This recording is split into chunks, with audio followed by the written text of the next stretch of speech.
La pluie tombe lourdement. Tu marches seul, tes vêtements complètement trempés. Tu serres un petit paquet de médicaments contre ta poitrine. C'est pour ton père malade. Tes genoux sont faibles. Tu es épuisé de lutter tous les jours pour le maintenir en vie. Soudain, tu trouves un morceau de papier froissé dans ta poche. Une lettre de ton père. Tu lis les mots dans l'obscurité. Il te demande pardon de t'avoir donné une vie si difficile. Il est parti. Tu tombes à genoux et tes larmes se mélangent à la pluie froide. Tu n'as plus nulle part où aller. Ton monde est devenu aussi vide que cette rue. Mais soudain, une ombre s'approche. Un homme fort te tend un parapluie. Il t'offre une nouvelle maison. L'homme s'appelle Keizo. Tu entres dans son dojo. L'air ici est chaud et paisible. On te donne des vêtements propres. Pour la première fois depuis longtemps, tu te sens en sécurité. Keizo te demande une faveur, prendre soin de sa fille, Koyuki, qui est très malade. Tu ouvres doucement la porte coulissante. La chambre sent les herbes douces. Tu la vois. Koyuki est allongée sur son futon, pâle et fragile comme une fleur d'hiver. Elle tourne la tête vers toi. Ses yeux sont tristes, mais remplis de gentillesse. Tu t'assois près d'elle en silence.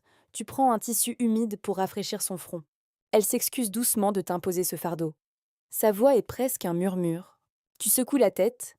Tu lui dis que ce n'est pas un fardeau. Jamais. Tu remarques sa belle épingle à cheveux. Elle a la forme d'un flocon de neige à 3 branches. Elle remarque ton regard et te fait un tout petit sourire, fatigué mais sincère. Pour la première fois depuis que ton père est parti, ton cœur brisé s'apaise un peu. Les années passent. Tu t'entraînes chaque jour pour remercier Keizo de t'avoir sauvé. Tes poings deviennent forts, mais la vraie force, tu la trouves ailleurs. Tu la trouves dans les moments calmes que tu passes avec Koyuki. Sa santé s'améliore un peu. Elle peut maintenant s'asseoir et regarder le jardin avec toi. Un soir, elle te parle des feux d'artifice. Elle pleure parce qu'elle n'a jamais pu les voir. Son chagrin te brise le cœur. Tu la regardes droit dans les yeux. Tu lui fais une promesse. Tu l'emmèneras voir les feux d'artifice l'année prochaine. L'année d'après aussi, et celle d'encore après, lui murmures-tu doucement. Koyuki lève les yeux vers toi. Des larmes de joie coulent sur ses joues. Elle te tend son petit doigt, et tu l'enroules avec le tien pour sceller cette promesse. Quelque temps plus tard, Keizo t'appelle dans la pièce principale. Il te regarde avec fierté et te demande de prendre la relève du dojo. Mais surtout, il te demande de devenir le mari de Koyuki. Ton cœur s'arrête.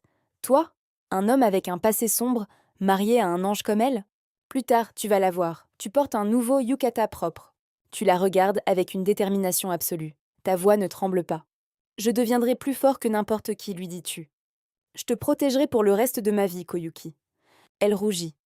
Un sourire magnifique illumine son visage et elle accepte. Pour la première fois de ta vie, tu n'es plus seule. Ta vie a enfin un sens merveilleux. Tu reviens d'un court voyage. Tu es allé sur la tombe de ton père pour lui annoncer ton mariage. Tu ouvres la porte, mais quelque chose ne va pas. Tout est terriblement silencieux. Tu appelles le nom de Koyuki, puis celui de Keizo. Seul l'écho te répond. L'air est lourd, froid. Ton cœur commence à battre très fort dans ta poitrine. Tu remarques une tasse de thé renversée sur le tatami, une flaque sombre sur le sol. Un voisin apparaît à la porte. Il a le visage pâle et tremble en te regardant. Il murmure des mots que ton esprit refuse de comprendre. Poison. Ils sont partis. Le monde s'arrête. Le son disparaît complètement de tes oreilles. Tu marches lentement vers la chambre de Koyuki, comme dans un horrible cauchemar. La pièce est vide. Il ne reste que son beau kimono d'été plié sur le futon. Tu tombes à genoux.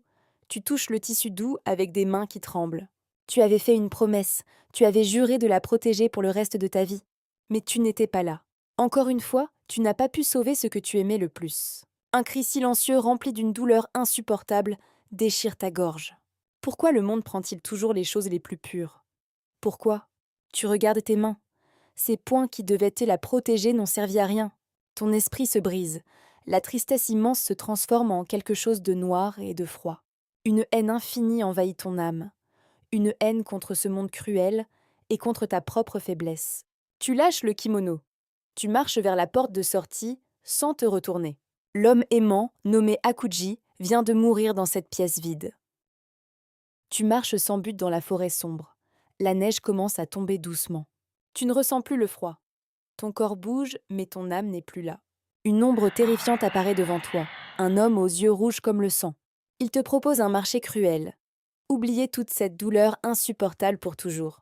Tu fermes les yeux, tu acceptes, tu veux juste que ce cauchemar s'arrête. Un sang brûlant entre dans tes veines. C'est comme un feu noir qui dévore ton esprit.